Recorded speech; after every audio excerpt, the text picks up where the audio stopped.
Dave, Andrew was just sharing with us just kind of what went into the decision with Evan Phillips not being on the roster and how he's doing. But just considering being without him, obviously he's been excellent this postseason run. But having now Alex Vesia, Brusdar Graterol, what do they add to the bullpen? Yeah, losing Evan, not having Evan available for this series, certainly is disappointing. So we just got to make sure we protect him, short-term, long-term. But being able to add Brusdar and Alex to this roster is a huge addition. I think that they match up well with this ball club, and they've got experience. So I think that obviously losing Evan was a blow, but getting two nice additions is big. Go to Barry. Hey, Doc. It's like 40-year anniversary of Fernando pitching a complete game, 147 pitch. Game 3 of the World Series. You guys now, obviously struggle to get a guy through 4 or 5 innings. On reflection, what has changed in baseball from that era to this era? Why is it so dramatic? That's a longer conversation, but I will say this, is I think that the game, you can see by the slug in the game. I think that there's a lot more slug. It's more high scoring. Whereas in those days, a lot of balls in play, not as many strikeouts, quicker games, pitchers obviously going deeper in the game. So, yeah, those days of the 147 pitch exercise are not going to be coming back. So I don't know, Barry. I think right now it's just trying to figure out how to get 27 outs and score as many more than the other team, and there's just different ways to do it. But like I said, I would love to have that 9-inning complete game shutout too. What do you say about Fernando and what he meant to this organization? I think if there's 2 people that probably impacted this organization most, I think you would say Jackie Robinson and Fernando Valenzuela. And no disrespect to anyone else, but I think that, if you're talking about currently the fan base, there's a lot of people that are here and support the Dodgers and south of the border because of Fernando. And so that was obviously when I was younger, really young, but his legacy continues to live on. And so he was a friend of mine, and so to not see him up in the booth or to say hello is sad for me and his family. But Fernando was a gentle man, a great Dodger, and just what a humble man. Go up front on your right, Dave. Hey, Dave. Crystal Rich, KTLA. Flaherty today. From his experiences this postseason, from pitching 7 scoreless to the NLCS Game 5, where he said his biggest lesson was wanting to make adjustments earlier, how do you hope all those experiences culminate to allow him to have the best outing today?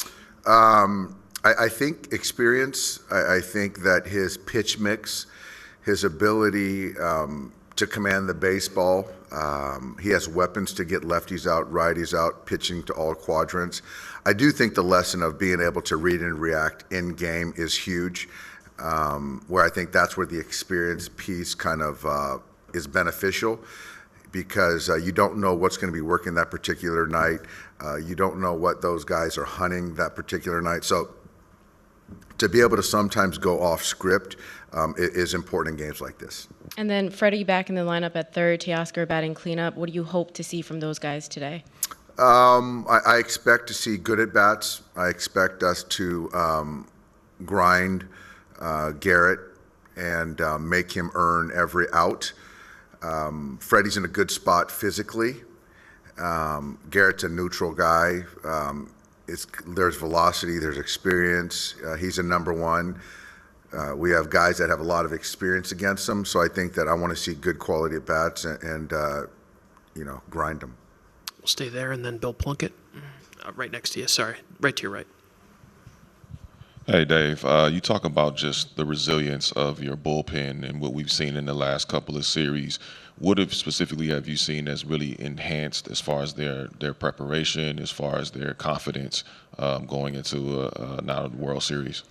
I don't think the preparation has changed. I think that they've been very consistent with that. I think certainly the confidence has grown with each one of those guys. I think the openness to pitch whenever I ask them is big.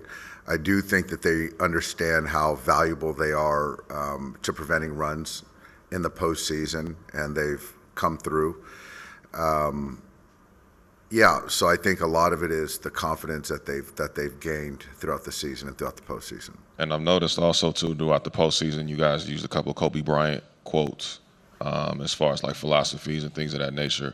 To you, if Kobe was still around today, what do you think he would say about this Dodger team right now heading into the World Series? I think, yeah, obviously to pull from what Kobe, what he did, what he said, I think it rings true to a lot of people.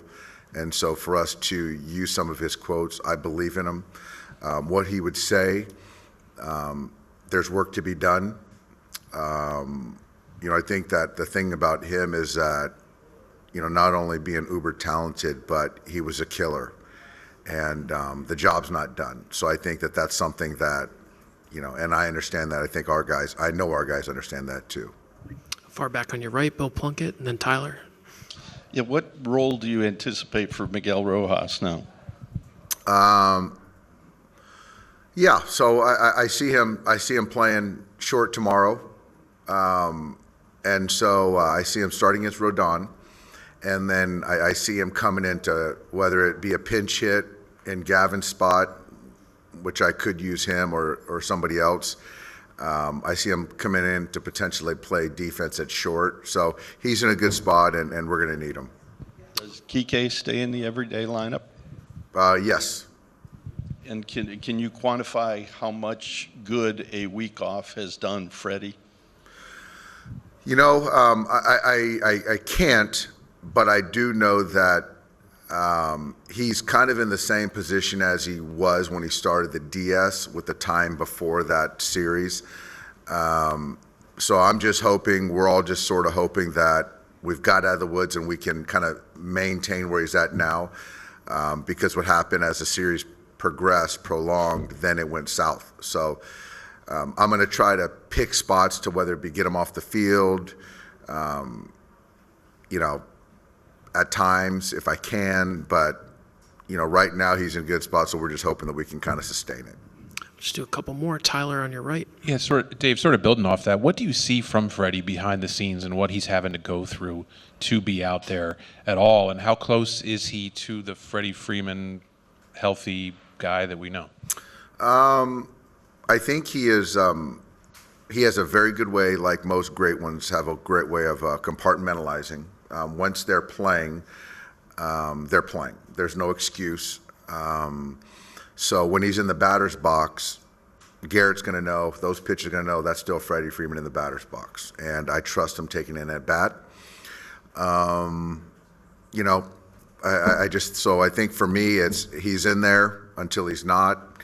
And he's very excited about our guys picking him up when he wasn't in the lineup to give him time to kind of recover.